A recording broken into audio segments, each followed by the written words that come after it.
recording. The title of this webinar is Multi-Jurisdictional Research in TCPS 2. Hello everyone, I'm Hanan Abdel-Akher, a Senior Policy Analyst with the Secretariat on Responsible Conduct of Research. I'm joined today by Dr. Lawrence Felt. Dr. Felt is a member of the panel on research ethics. He is Professor of Sociology at Memorial University in Newfoundland. Dr. Felt has a lot of practical experience with multi-jurisdictional research and ethics review, both as a researcher and an REB member. He is currently chair of the Provincial Health Research Ethics Authority that provides ethics review for all health research undertaken in the province of Newfoundland and Labrador. This is a recorded presentation. As a result, there is no question and answer period following the presentation.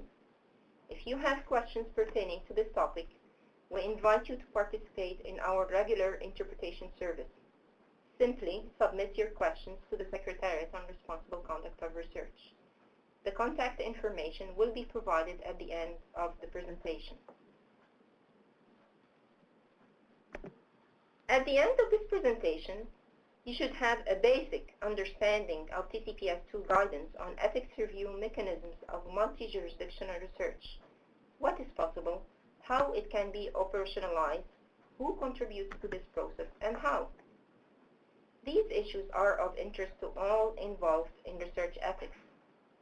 It is of particular interest to REB members and chairs, REB administration staff, as well as researchers. We will start with what constitutes multi-jurisdictional research.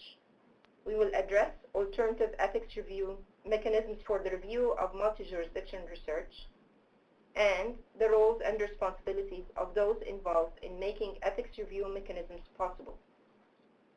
Using a case study approach, we will explore those issues. We will then conclude the presentation with tips for researchers and REBs. The topic of multi-jurisdictional research was referred to as the review of multi-centered research in a couple of paragraphs, and the review of research in other jurisdictions or countries in an article in the first edition of the TCPS. Given the rise of collaborative research and the globalization of research, and therefore the need for guidance, this topic is now given its due prominence and detailed guidance in a full chapter, that's Chapter 8 of TCPS 2. Multi-jurisdictional research refers to research involving more than one jurisdiction. Here we are referring to the involvement of more than one institution and or more than one REB because they have jurisdiction over the research. This could be in any discipline of research anywhere in Canada or abroad. Within the context of TCPS 2, a jurisdiction refers to authority and responsibility for the research either due to the research being conducted within the auspices of an institution or using its resources to recruit members of the institutions as participants in research, or that the research is conducted by a member of the institution irrespective of the research site. Some examples of multi-jurisdictional research are provided in the first section of Chapter 8. A classic example of research involving multiple jurisdictions is research involving humans conducted by a team of researchers affiliated with several institutions. By virtue of their affiliation with those institutions and the fact that they carry with them the name of their institution and its reputation, the institutions have jurisdiction over the research, and this research would be considered multi-jurisdictional research. Another example, a researcher affiliated with an eligible institution conducts research in jurisdictions outside his home institution, whether in the same province, in another province, or in another country.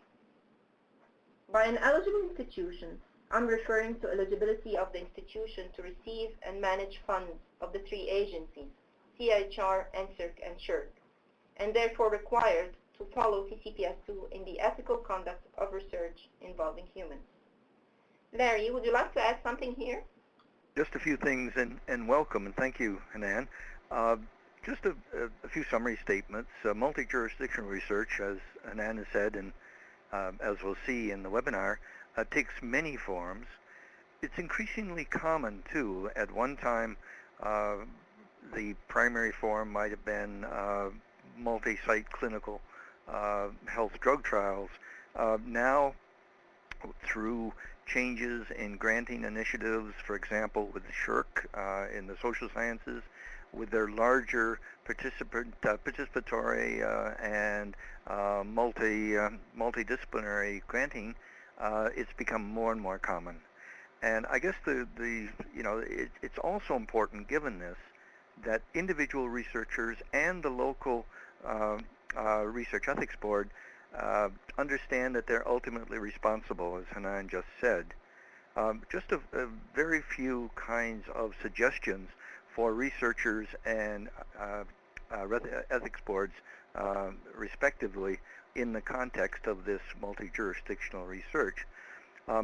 For researchers, and to a lesser extent, I guess, for ethics boards and ethics offices as well, it's really important to be proactive. In other words, if you know that you're going to be engaging as a researcher in multi-jurisdictional research, try to find out from people that you may be your co-investigators about these other jurisdictions, discuss with your own and possibly other relevant REBs, concerns they might have, requirements, timelines, and so forth.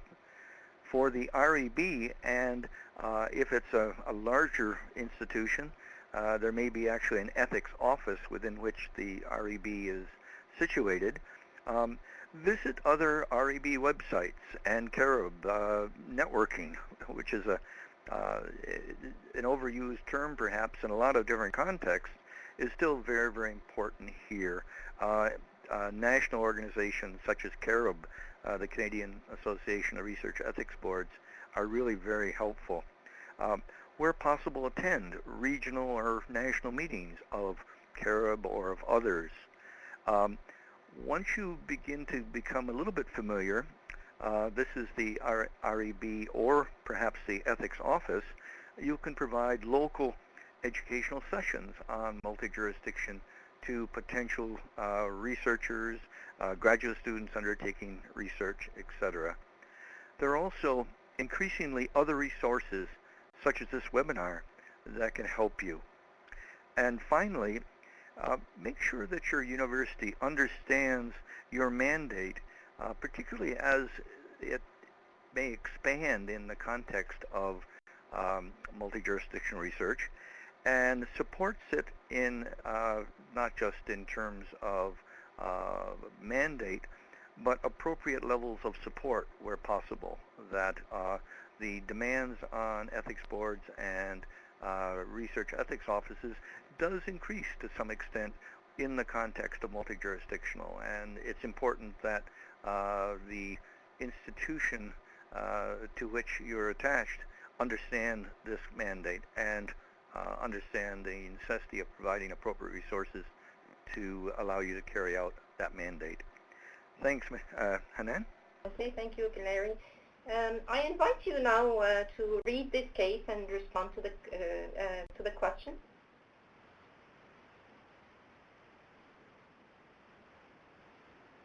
If you responded yes, this is correct. Institutions involved have jurisdiction over the research because their members are conducting this research. I invite you now to read the second case and respond to the question.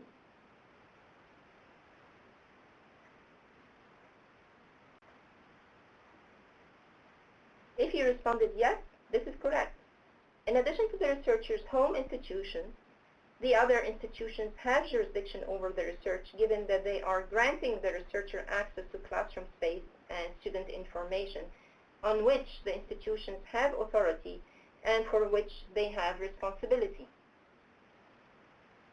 Now, moving to case study number 3, I invite you to read this case and respond to the question.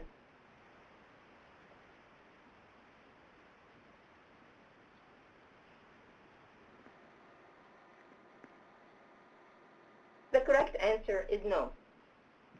This is not multi-jurisdictional research. The only institution with jurisdiction is that of the researcher conducting the research. The researchers are being recruited as participants to provide their own disciplinary experience. This research is being conducted without the collaboration or involvement of the other institutions. The first issue to determine, these are considerations for case studies 1 to 3. The first issue to determine is whether there are multiple jurisdictions over the research. As an affiliate of their institutions, researchers are required to submit their research for review by their institution's REB, as we've seen in the first case study. Another consideration is whether it is necessary for the researcher to collaborate with the local sites to carry out the research. The details provided in the second case study demonstrate that the researcher is dependent on the other institutions to grant the researcher access to classrooms and contact information for students. The third consideration is to determine whether the local sites are involved in any way and what the nature of involvement is. As we've seen in the third case study, institutions to which the recruited researchers are affiliated are not involved in any way. The only institution that has jurisdiction is that of the researcher conducting the research. And now we'll move to research ethics review models.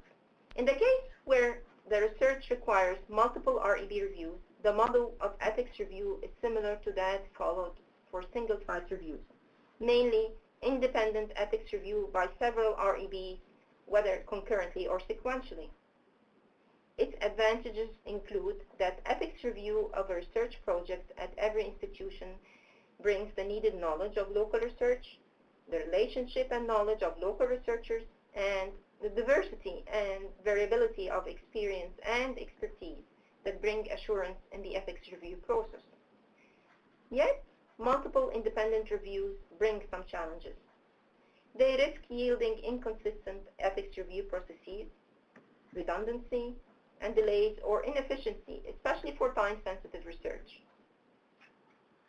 And when reviewing the same research from their perspectives, local REBs may reach different conclusions on one or more aspects of the proposed research, a result that may be confusing or frustrating or difficult to resolve for researchers.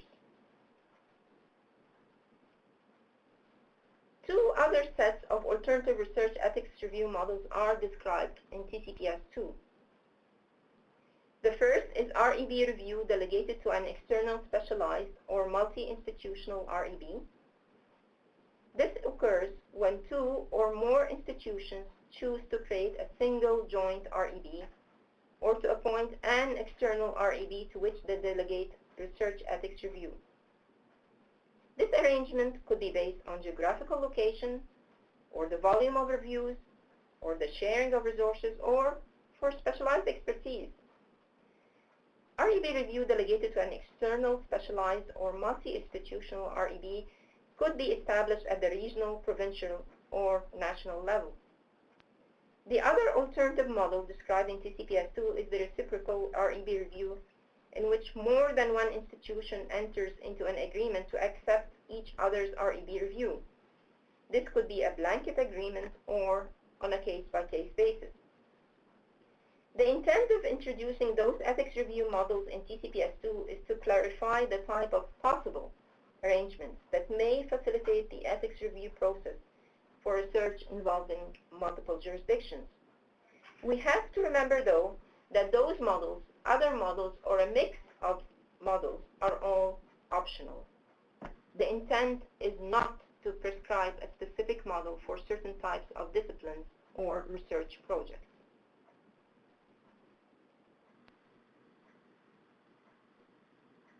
The advantages of alternative research ethics review mechanisms include the pooling of expertise, where some REBs specialize in certain areas of research or have specific expertise or are knowledgeable with a certain participant pool. Another key advantage is streamlining REB review procedures and decreasing redundancy, time, and energy of REBs and researchers alike. It is a one-stop shop for researchers. Concerns raised about alternative review models include the possible unfamiliarity of external reviewing REBs with local issues, institutions' concerns about issues of liability and accountability. I should mention here that liability is a separate issue outside the scope of this policy. It is for institutions to handle through mechanisms other than the REB, but likely in collaboration with the REB. I should also mention that we hear more and more about institutions getting into formal agreements to adopt ethics review models or to pilot the implementation of models. This is a sign that institutions appreciate the benefits of adopting ethics review models that meet their needs, and that they have found ways to address liability issues at the local level.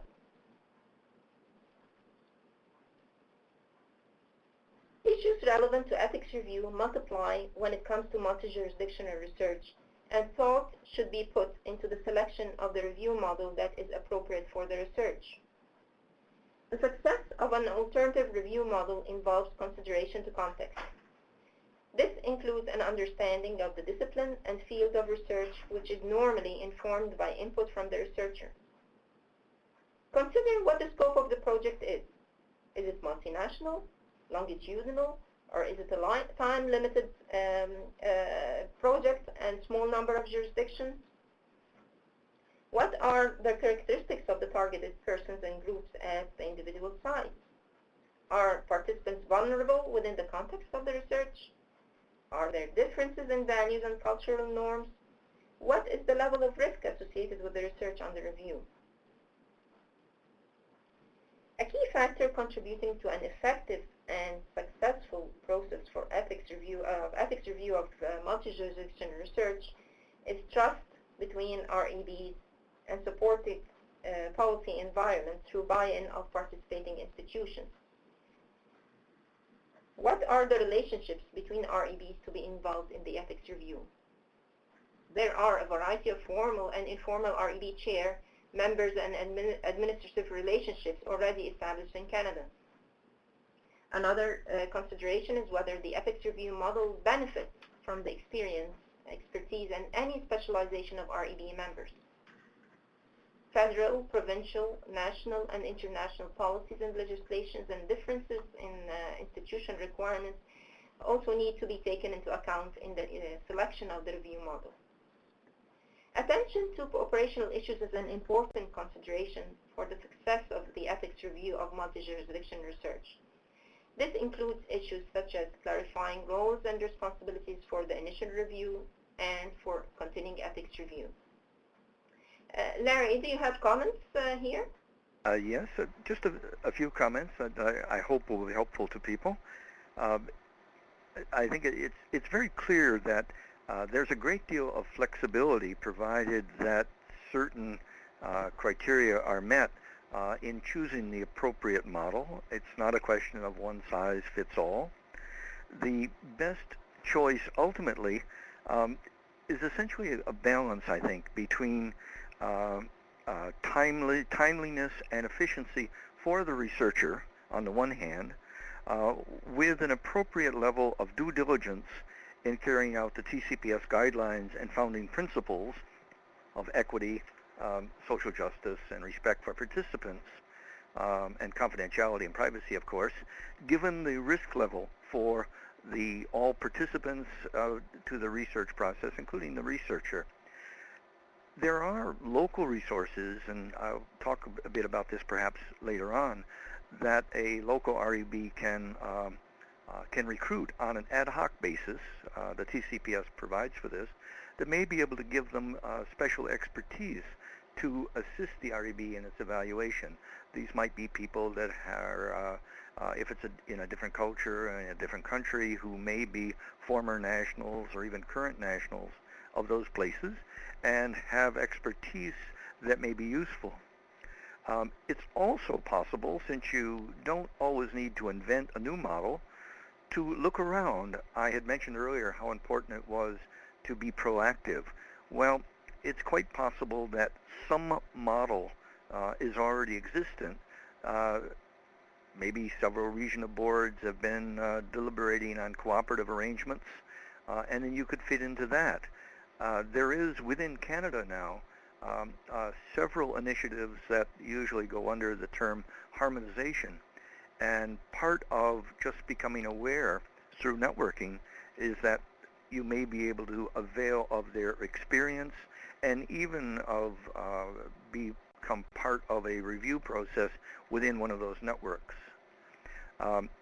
If your REB is part of an Office of Ethics Research, there will be an ethics officer there, and much of this can be undertaken by the research ethics officer. There is I think a trend in, certainly in mid-sized to larger institutions, to develop their own offices of ethics, of research ethics, sorry, and that they will have expertise beyond the REB itself. Usually the REB or REBs are bodies within that office of research ethics. So there may be resources there that can help this being done as well. Thanks, Hanan. Thank you, Larry, for this practical, helpful experience that you shared with us. So Article 8.1 provides the first step in the decision-making path for selecting an alternative ethics review model. This first step is the authorization of the model by the institution. It is the institution that makes the decision to approve an alternative ethics review model. The institution remains responsible for the ethical acceptability of research, whether or not it has adopted an alternative review model, and irrespective of where the research is conducted. Normally, when considering whether to adopt a review model, this would be done in consultation with the institution's REB.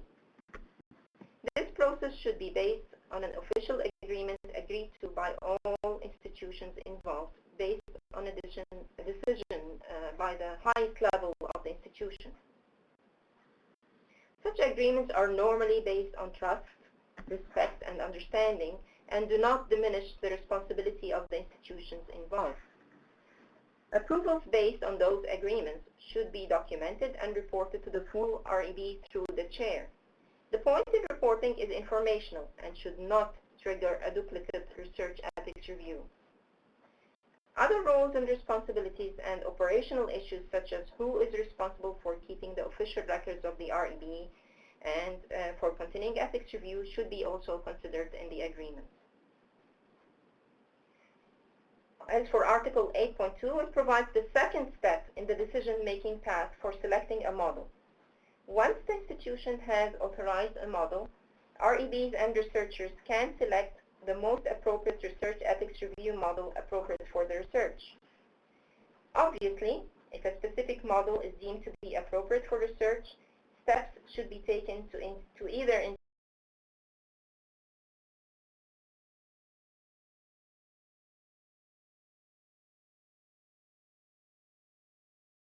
the researcher should consider the ethics review mechanisms at the planning and design stages of the research. It should not be an afterthought. In considering a model, the researcher should consult his REB.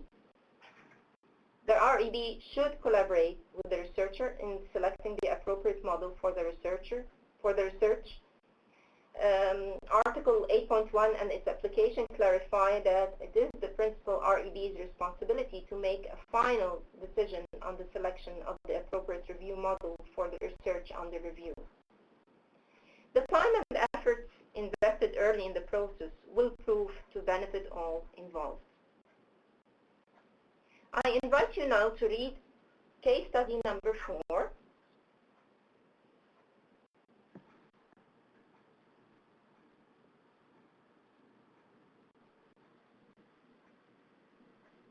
Hello? And to respond to the question.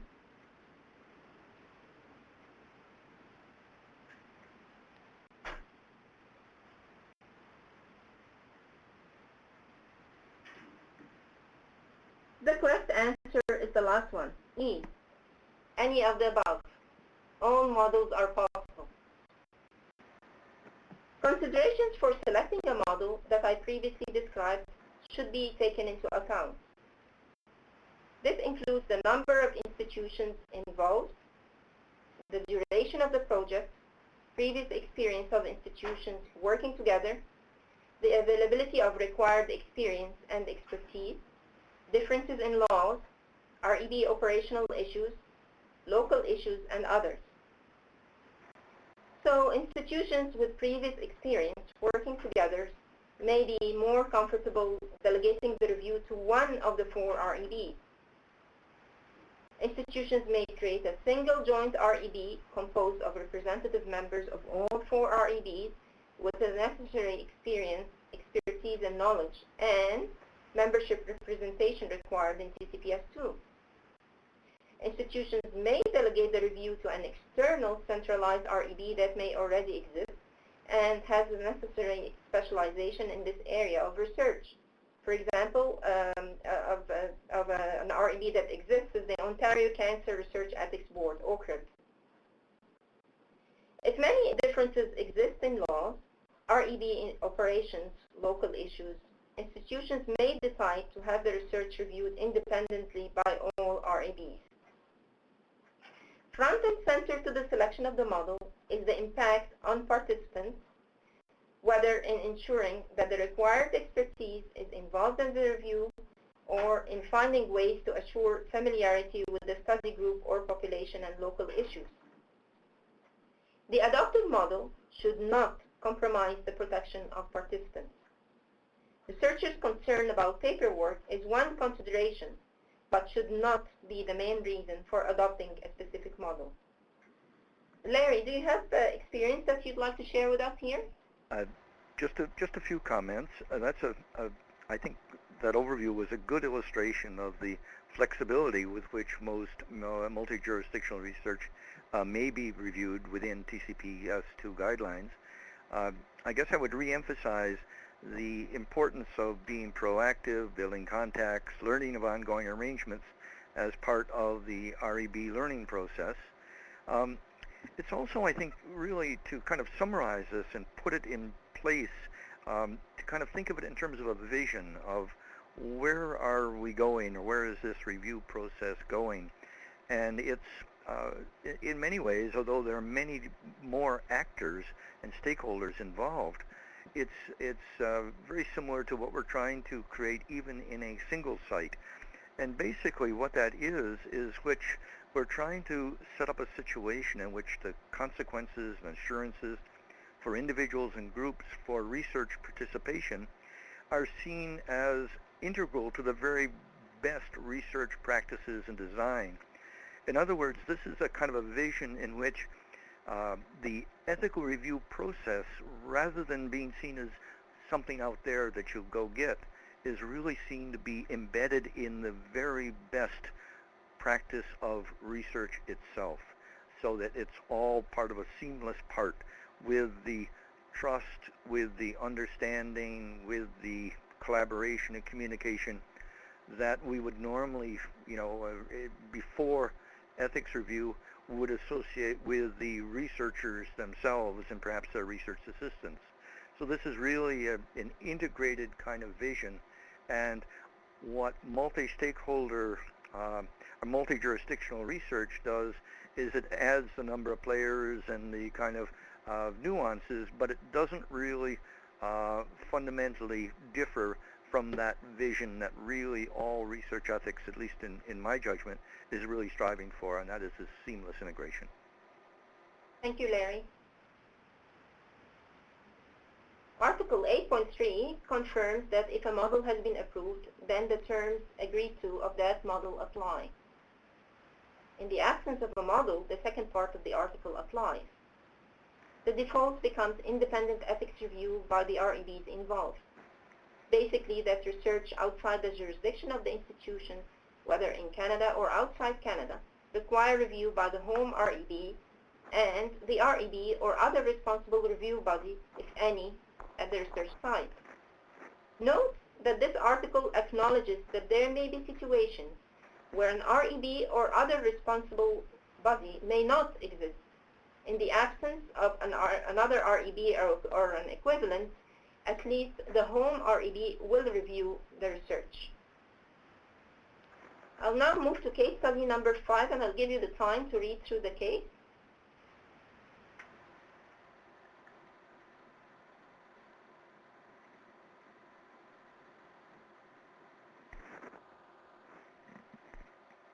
And to please respond to this question.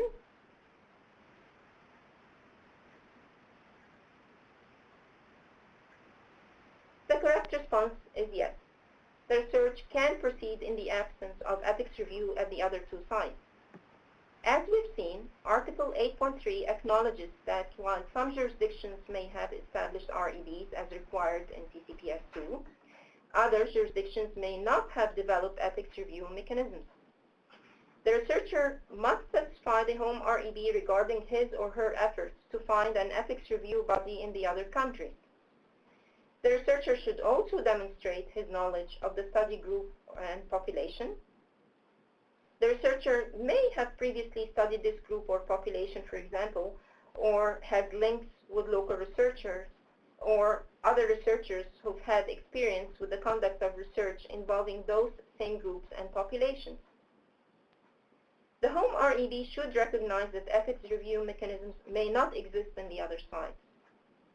In the absence of ethics review mechanisms in the other sites, the home REB has a heightened responsibility to bring the necessary relevant expertise and knowledge on the REB. This could be sought from an ad hoc advisor, for example.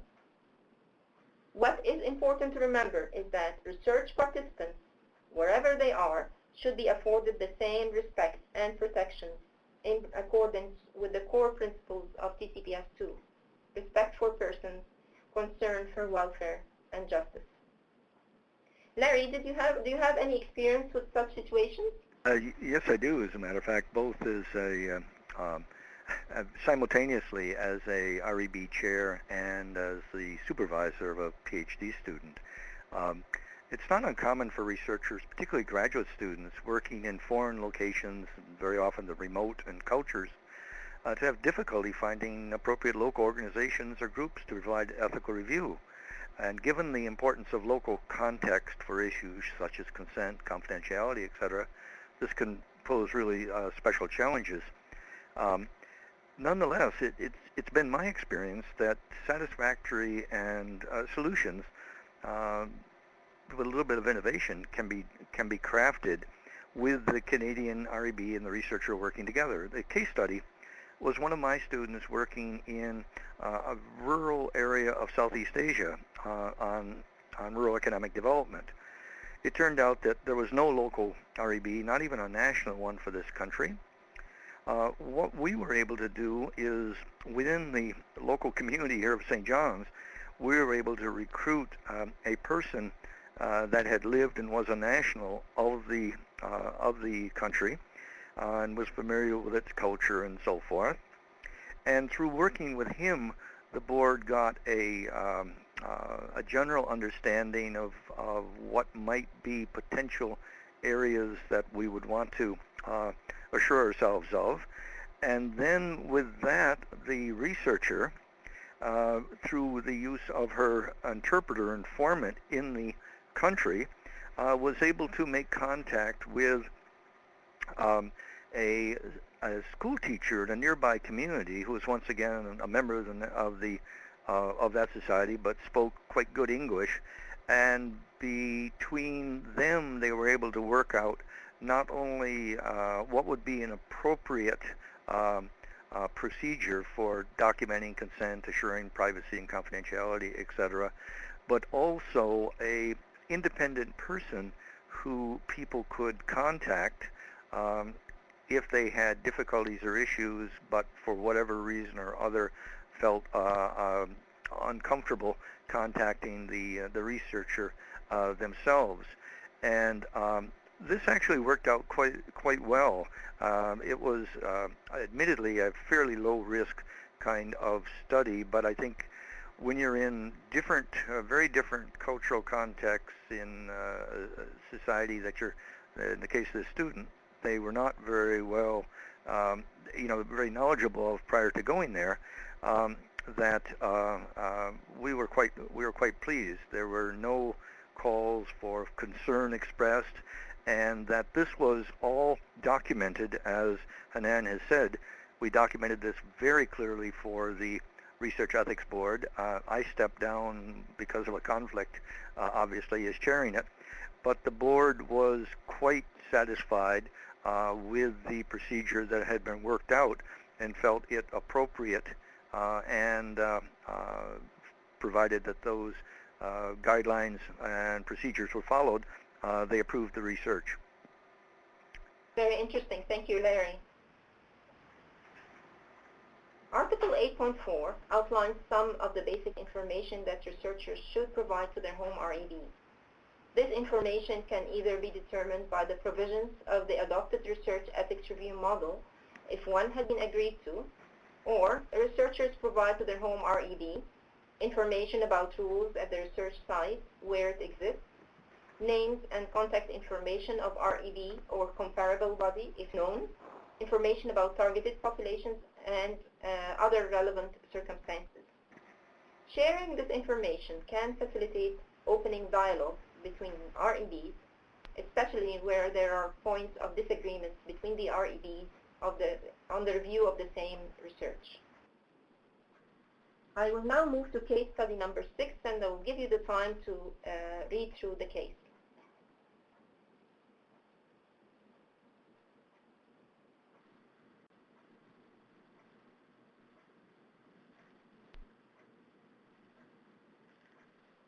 And to respond to the relevant question here,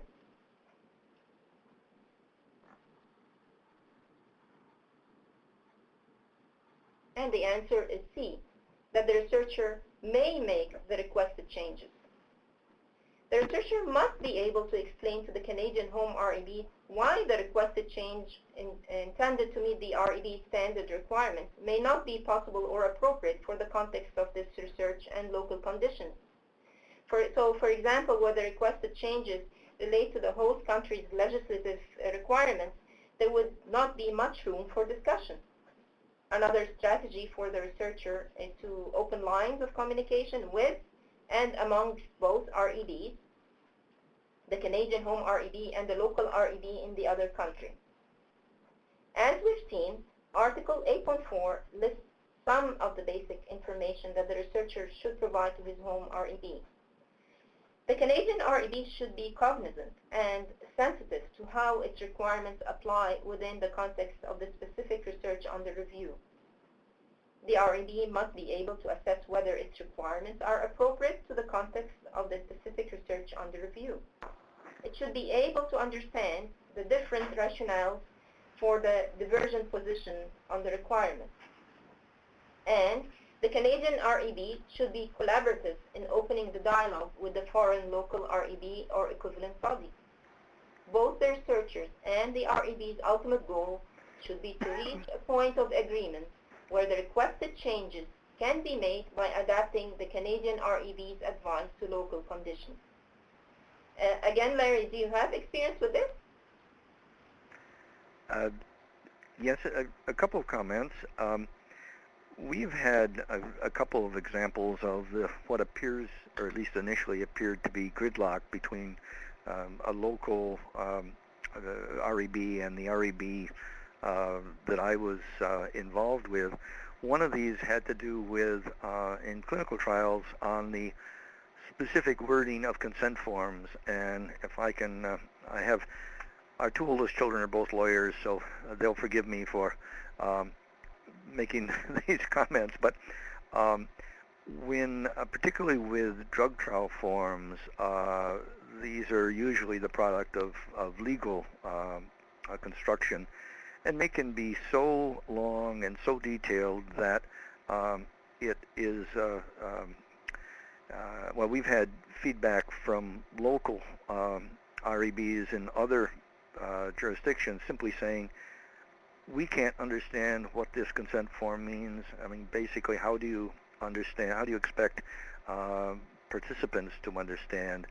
And what we've done is, consistent with what Hanan has said before, is dialogue. We've told them the kind of constraints that we're under. Sometimes we've tried as best as possible to do a shortened version that basically translates what are largely legal issues about liability and responsibility and so forth, which are obviously important, but we've tried to translate those into a kind of knowledge and expression that we think the research participants would understand.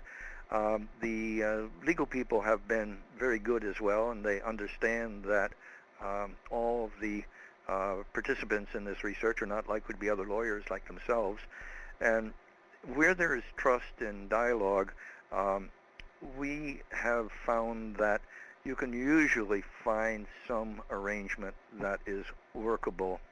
There are a few cases that I'm not familiar enough, but I've just heard about that would pose particular challenges. And for example, at a general level, with respect to consent, what if among people who are treated as adults in a society, that consent is to be provided by someone else?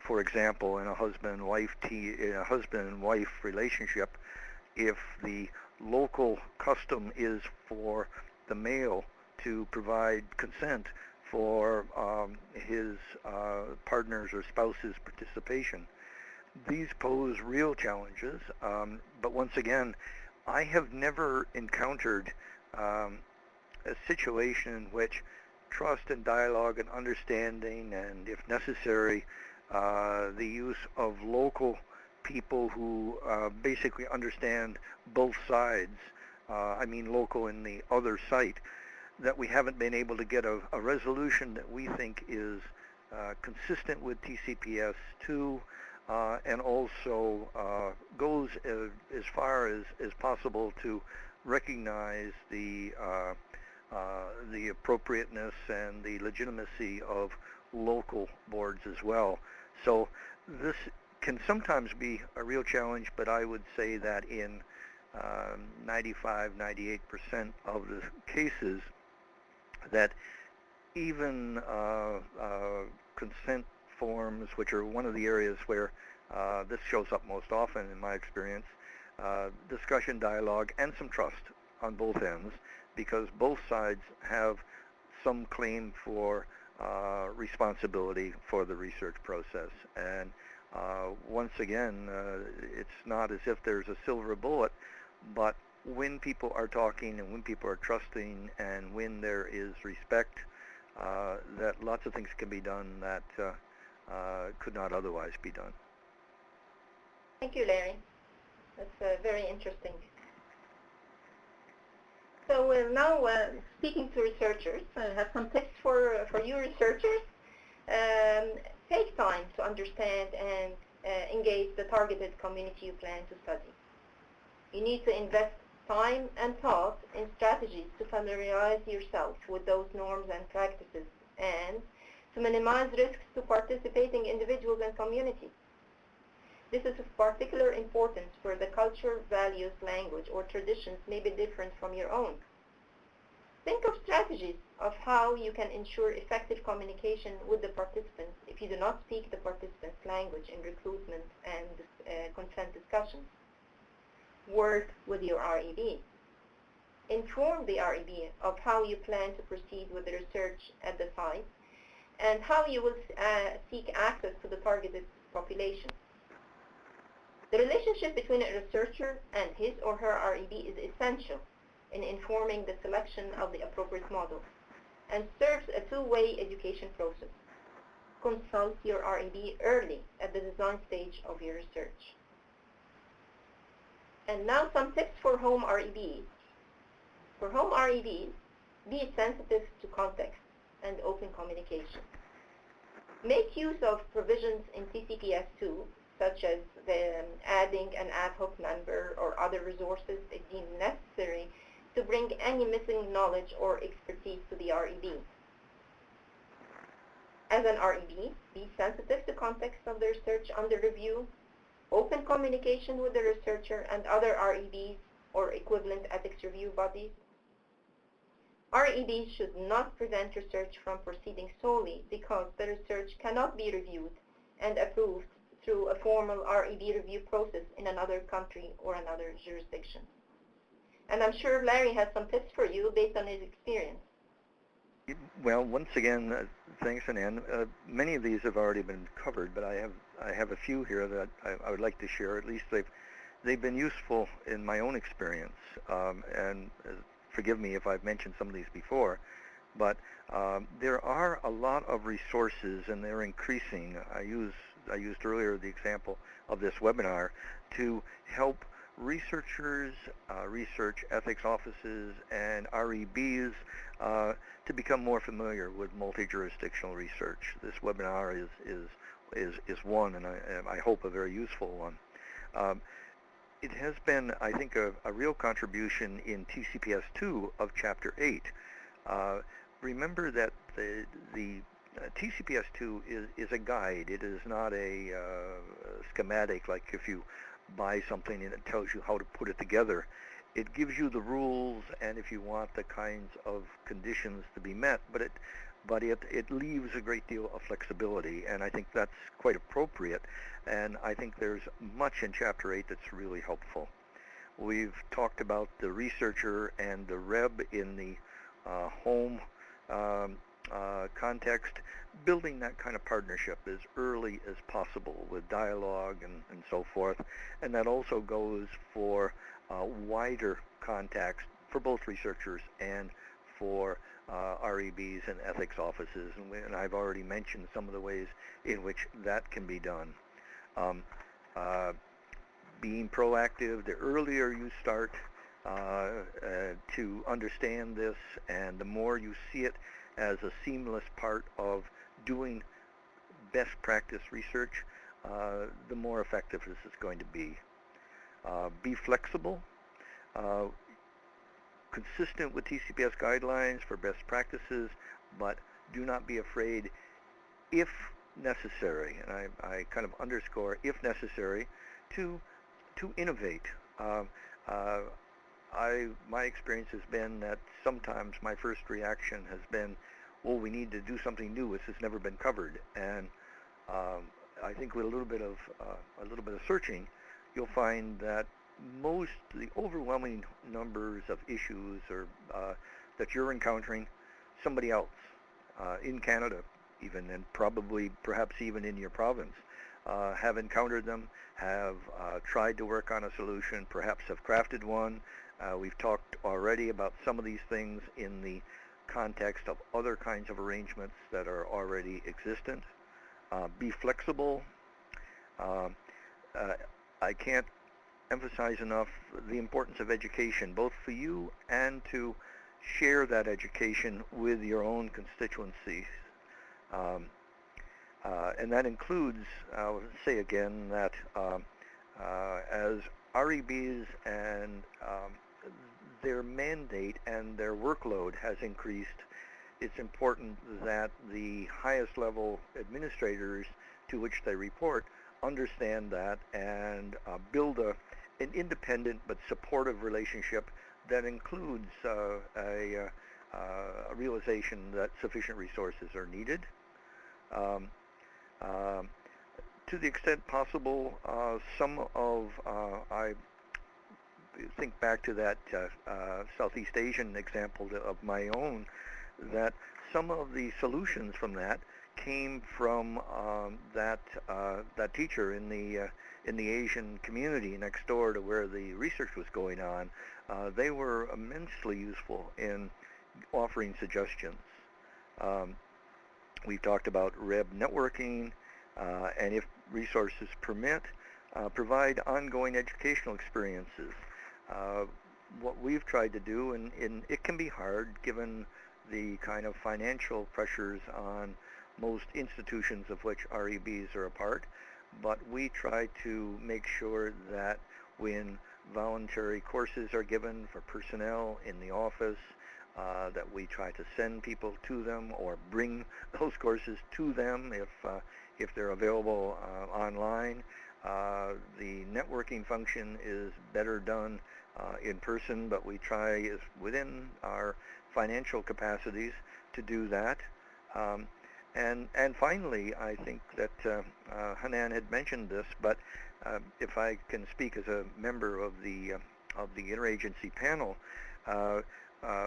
we're always welcome. I think that I'm correct in saying this, for important, really provocative questions or encounters to the interagency panel for interpretation and guidance. And periodically, we release some of these questions, and at least what our best guess, or not just best guess, but best informed response might be as to how they might be resolved. And that this is a living, ongoing process, and that if you follow these kinds of steps, I think that you'll be much better able to participate both as a researcher and as an REB in this quite rapidly expanding type of multi-jurisdictional research. And I thank you all. I hope that this has been a useful, from my perspective, a useful experience for you. I know that every time I go through my own notes here and so forth, I think of new things, and so I hope the same is true of you. Thank you very much, Larry. This is useful.